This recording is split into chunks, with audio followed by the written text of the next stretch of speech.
नमस्कार दोस्तों, स्वागत है आपका हमारे यूट्यूब चैनल जीके रेवोल्यूशन में। हमारी जो सीरीज़ चल रही थी हिस्ट्री का, आज उसका भाग 3 है।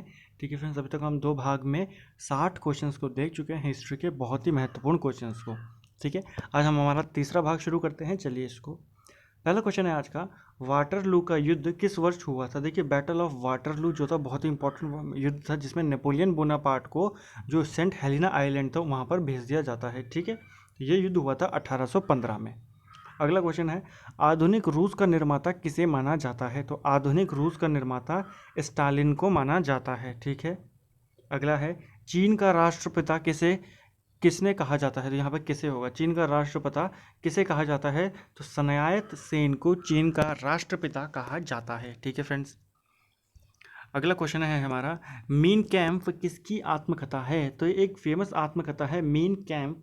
यह आत्मकथा है हिटलर की।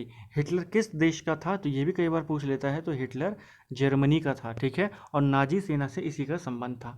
अगला प्रश्न है, वामन अवतार के 3 पगों का उल्लेख किस प्राचीन ग्रंथ में है? तो वामन अवतार जो था श्री विष्णु भगवान का, तो उनका जो उल्लेख है वह ऋग्वेद में दिया गया है। ठीक है, अगला है, बुद्ध के पूर्व जन्म की कहानी किसमें वर्णित है? तो महात्मा बुद्ध के जो थे उनके पूर्व जन्म की कहानियाँ जातक कथाओं में वर्णित है। ठीक है, जातक कथाओं में। और उनका अगर जीवन चरित्र की बात करें तो वो कथा वस्तु में वर्णित है। ठीक है, जीवन चरित्र जो है महात्मा बुद्ध का वो कथा वस्तु में वर्णित है। कथा वस्तु जो है वह हिनायन संप्रदाय की एक फेमस किताब है या ग्रंथ आप उनको बोल सकते हो। ठीक है, कथा वस्तु जो बौद्ध धर्म था वो 2 भागों में बटा था ना, हिनायन और महायान। तो हिनायन धर्म का जो मेन ग्रंथ है वह है कथा वस्तु, जिसमें महात्मा बुद्ध की जो जीवन चरित्र है उसका वर्णन है और इनके पूर्व जन्म की कहानियां जातक में वर्णित है। ठीक है, और जो कथा वस्तु है उसी से संबंधित, उसी से मिलता जुलता एक और नाम आता है कल्पसूत्र। तो कल्पसूत्र जो है यह एक जैन ग्रंथ है। ठीक है फ्रेंड, इसको ध्यान में रखना, ये बौद्ध ग्रंथ नहीं है कल्पसूत्र। इसमें जैन के प्रारंभिक इतिहास के बारे में जानकारी मिलती है। अगला है, भारत में होने वाले हुण आक्रमण, यहाँ पर भारत पर होने वाले हुण आक्रमण, हुण होगा यहाँ पर हुण, तो हुण आक्रमण की जानकारी किस अभिलेख से मिलती है? तो हुण आक्रमण की जानकारी भारत में भीतरी अभिलेख से मिलती है, जो कि स्कंदगुप्त का है। ठीक है, वहाँ से मिलती है भारत पर होने वाले हुण आक्रमण की जानकारी। जुते हुए खेत एवं नक्काशीदार ईंटों के साक्ष्य कहाँ से मिले हैं? तो ये मिले हैं कालीबंगा से। कालीबंगा राजस्थान में आता है और घग्गर नदी के तट पर यह स्थित है। ठीक है फ्रेंड्स, 1953 में इसकी खोज की गई थी बीबी लाल और बीके थापर के द्वारा। अगला क्वेश्चन है, ऋग्वेद काल में वर्ण व्यवस्था किस पर आधारित थी? तो ऋग्वेदिक काल जो था उसमें वर्ण व्यवस्था व्यवसाय पर आधारित थी, जबकि जो उत्तर वैदिक काल था उसमें वर्ण व्यवस्था जाति पर आधारित थी। ठीक है फ्रेंड्स, उसमें जो थी वर्ण व्यवस्था वो जाति पर आधारित थी उत्तर वैदिक काल में। ठीक है, कई बार ऐसे पूछा था कि प्रारंभिक ऋग्वेदिक काल में वर्ण व्यवस्था किस पर काल थी? ये प्रारंभिक वैदिक काल में तो व्यवसाय पर आधारित थी। ठीक है, ऋग्वेदिक काल में जो वर्ण थे वो 4 भागों में बटे हुए थे। समाज जो था वो 4 वर्णों में विभाजित था, जैसे ब्राह्मण थे, क्षत्रिय थे, वैश्य और शूद्र। ठीक है, अगला क्वेश्चन है हमारा, भारत का आदर्श वाक्य सत्यमेव जयते किस उपनिषद से लिया गया है? तो यह लिया गया है मुंडको उपनिषद से। ठीक है फ्रेंड्स, और इसी उपनिषद में यज्ञ होता है, यज्ञ की तुलना टूटी हुई नाव से की गई थी। ठीक है, इसी उपनिषद में।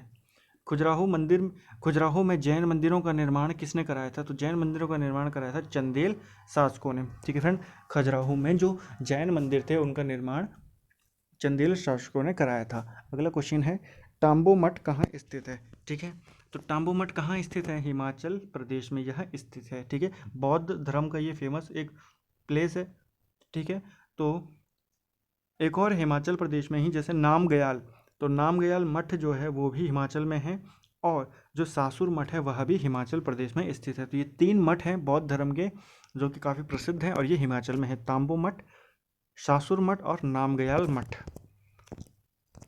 अगला प्रश्न है, पैगंबर मोहम्मद साहब के उत्तराधिकारी क्या कहलाए थे? तो मोहम्मद साहब के जो उत्तराधिकारी थे वो खलीफा कहलाए थे। ठीक है, और मुस्लिम जो इतिहास है वहाँ पर खलीफा का पद 1924 तक रहा था। ठीक है, 1924 में जो तुर्की का सुल्तान था या तुर्की का जो बादशाह था मुस्तफ़ा कमाल पाशा, उसने खलीफा पद समाप्त कर दिया था। ठीक है, 1924 में। तो कई बार क्वेश्चन पूछ लेता है कि खलीफा पद कब तक था? तो 1924 तक था। अगला क्वेश्चन है, दूसरी बौद्ध संगति का आयोजन किसने किया था? तो दूसरी बौद्ध संगति का आयोजन कालाशोक ने किया था। ठीक है फ्रेंड्स, यह शिशुनाग वंश का था, ठीक है। शिशुनाग का ये उत्तराधिकारी था। शिशुनाग ने मगध पर हर्यक वंश के बाद अपने शिशुनाग वंश की स्थापना की थी, ठीक है फ्रेंड्स। और इसी ने कहाँ हुई थी ये बहुत संगति? वैशाली में कराई थी, ठीक है। शिशुनाग जो था मगध की राजधानी को पाटलिपुत्र से वैशाली स्थानांतरित कर दिया था। अगला क्वेश्चन है, अशोक ने किन्हें बौद्ध धर्म के प्रचार के लिए श्रीलंका भेजा था? तो अशोक ने अपने पुत्र और पुत्री को, पुत्र महेंद्र और पुत्री संघमित्रा को बौद्ध धर्म के प्रचार के लिए श्रीलंका भेजा था। उस वक्त जो श्रीलंका का राजा था वह था तिस्सा। अगला प्रश्न है, बरहुत स्तूप का निर्माण किसने कराया था? तो ये भी बौद्ध धर्म से संबंधित एक स्तूप है। इसका निर्माण कराया था पुष्यमित्र शुंग ने, ठीक है। पुष्यमित्र शुंग की जो राजधानी थी वह विदिशा थी और इसने 2 बार अश्वमेध यज्ञ करवाया था पतंजलि की सहायता से, ठीक है, जिसके बारे में पतंजलि ने अपनी किताब महाभाष्य में लिखा है। अगला है, भारतीय नाट्य कला में पर्दे का प्रचलन किसकी देन है? तो यूनानियों की देन है। भारत में जो पर्दे का प्रचलन होता है नाट्य कला में वो यूनानियों की देन है।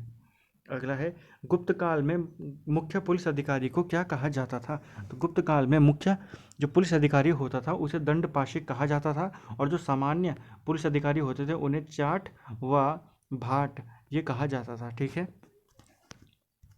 अगला क्वेश्चन है, पुलकेशिन द्वितीय ने किस नदी के तट पर हर्षवर्धन को पराजित किया था? तो पुलकेशिन द्वितीय ने हर्षवर्धन को हराया था, एक तो ये फैक्ट है, और दूसरा यह है कि नर्मदा नदी के तट पर यह युद्ध हुआ था जिसमें हर्षवर्धन हारा था। पुलकेशिन द्वितीय को पल्लव राजा नरसिंह वर्मन प्रथम ने हराया था, ठीक है फ्रेंड्स।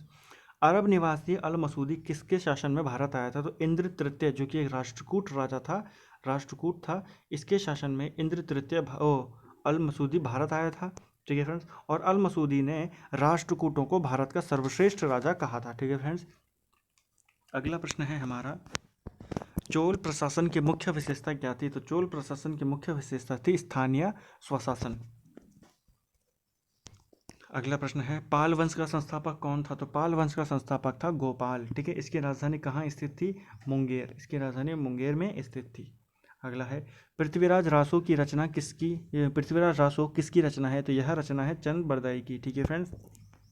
किसके नेतृत्व में अरबों ने भारत पर पहला सफल आक्रमण किया था? तो मोहम्मद बिन कासिम के नेतृत्व में अरबों ने 712 ईस्वी में भारत पर पहला सफल आक्रमण किया था।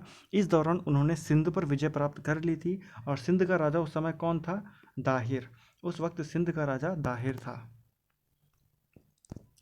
अगला क्वेश्चन है, ऐबक की मृत्यु के समय इल्तुतमिश कहाँ का गवर्नर था? तो जब मोहम्मद जो कुतुबुद्दीन ऐबक था उसकी मृत्यु हुई उस वक्त जो इल्तुतमिश था वह बंदायूं का गवर्नर था, ठीक है। अलाउद्दीन खिलजी द्वारा लगाए गए नवीन कर कौन से थे? तो अलाउद्दीन खिलजी ने 2 नए कर लगाए थे। कौन कौन से कर लगाए थे? एक था चराई कर, एक था गड़ी कर, ठीक है। चराई कर वैसा था जो जो दूध देने वाले जानवर थे उन पर लगाया जाता था, और गड़ी कर एक तरीके से ये हाउसिंग टैक्स आप इसको बोल सकते हो, घरों पर लगने वाला एक टैक्स था, घरों झोपड़ियों पर। किसके काल में तैमूर ने भारत पर आक्रमण किया था? तो तैमूर लंग ने नसरुद्दीन महमूद तुगलक के काल में भारत पर आक्रमण किया था 1398 में। अगला है, सल्तनत काल में हाथी मुख्यतः कहाँ से मंगाए जाते थे? तो सल्तनत काल में जो हाथी होते थे उनको बंगाल से मंगाया जाता था, ठीक है फ्रेंड्स। अगला क्वेश्चन है, किसके युग को तेलुगु साहित्य का क्लासिक युग कहा जाता है? तो तेलुगु साहित्य का क्लासिक युग कहा जाता है कृष्णदेव राय के काल को, ठीक है फ्रेंड्स। कृष्णदेव राय के दरबार में अष्टदिग्गज रहते थे, ठीक है। तेलुगु साहित्य के अष्टदिग्गज किसके दरबार में रहते थे? कृष्णदेव राय के दरबार में रहते थे। इसने खुद तेलुगु में आमुक्त मलयाद नामक एक ग्रंथ की रचना की है और संस्कृत में जाम्बती कल्याणम की रचना भी कृष्णदेव राय ने की है। आज का अंतिम प्रश्न है, कश्मीर का अकबर किसे कहा जाता है? तो कश्मीर का अकबर कहा जाता है जैन उल आबदीन को, जो कि 1420 में गद्दी पर बैठा था, ठीक है फ्रेंड। इसे कश्मीर का अकबर कहा जाता है। और क्यों कहा जाता है? इसके धार्मिक सहिष्णुता के कारण इसको कश्मीर का अकबर कहा जाता है। तो ये थे हमारे महत्वपूर्ण प्रश्न हिस्ट्री के। मोस्ट इंपॉर्टेंट 30 क्वेश्चन हमने इसमें देखे हैं। बहुत ही जल्दी हमारी जो सीरीज़ थी उसमें हम 90 क्वेश्चन तक पहुंच चुके हैं 3 पार्ट में। तो अगर आपने अभी तक हमारे चैनल को लाइक नहीं किया है, शेयर नहीं किया है, तो इसको आप कर सकते हैं और इसको सब्सक्राइब कर दें। Thank you friends.